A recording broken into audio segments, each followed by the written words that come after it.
Tehran and its proxies are willing to sacrifice the welfare of ordinary Yemenis to keep the conflict raging. The Iranian regime wants to perpetuate a war that mires its adversaries in financial and military costs. There is no military solution to the conflict, says the unspecial envoy to Yemen, Martin Griffiths. Iranian officials agree, at least in public, yet Tehran keeps sending weapons to the Houthi rebels, including ballistic missiles. Arming the rebels makes perfect sense when Iran does not want to resolve the conflict. Rather, it wants to perpetuate a war that ties down its adversaries, both financially and militarily, while shouldering only limited costs. Iran's support to the Houthis is consistent with two pillars of its regional security policy, the first of which is taking the fight abroad to avoid fighting at home.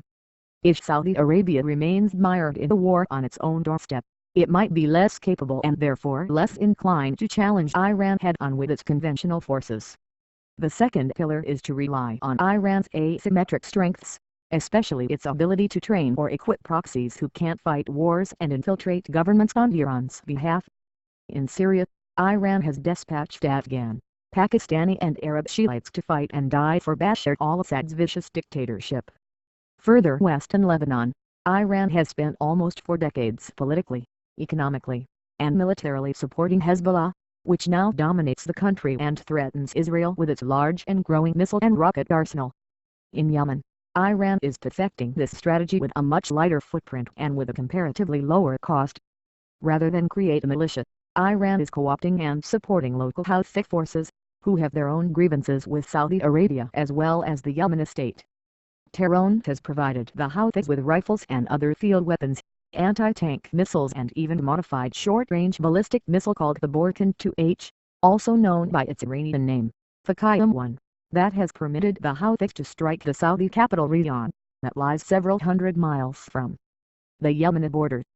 Few in the West appreciate that the Yemeni war enables the regime in Tehran to injure and kill Saudi civilians while its own elites remain secure.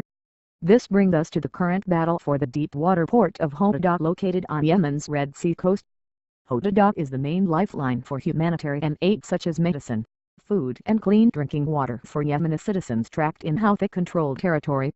Part of the reason for this assault is the Arab coalition's desire to reclaim this port city as a way to stem the flow of Iranian arms into Yemen, in accordance with multiple intelligence assessments.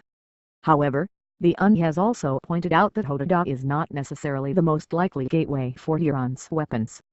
According to a panel of experts report from earlier this year, the most likely missile smuggling routes are overland via Oman or through Murrah Governorate in eastern Yemen. The UN panel asserts that it is possible that only hidden non-explosive weapons in component form could come through Hodeidah. Capturing Hodeidah, however, also aims to cut off a major source of revenue to the Houthis in a bid to drive them to the negotiating table. Not only do the Houthis generate a profit through customs duties from ports, but according to the aforementioned UN panel report, they are also involved in lucrative black market sales. From May to July last year, the Houthis earned up to $1.3 billion from black market oil smuggling through 2 ports, one of which was Hodeidah. Media reporting has also presented concerns about Houthi obstruction and rerouting of humanitarian aid. Over the course of the next few weeks, criticism of the coalition will likely reach an apogee over the predictable humanitarian fallout from the battle in Hodeidah, a matter that the coalition is both aware of and trying to mitigate against. Thus far, the Houthis and their Iranian backers have avoided bearing the brunt of public scrutiny, despite their determination to prolong the war.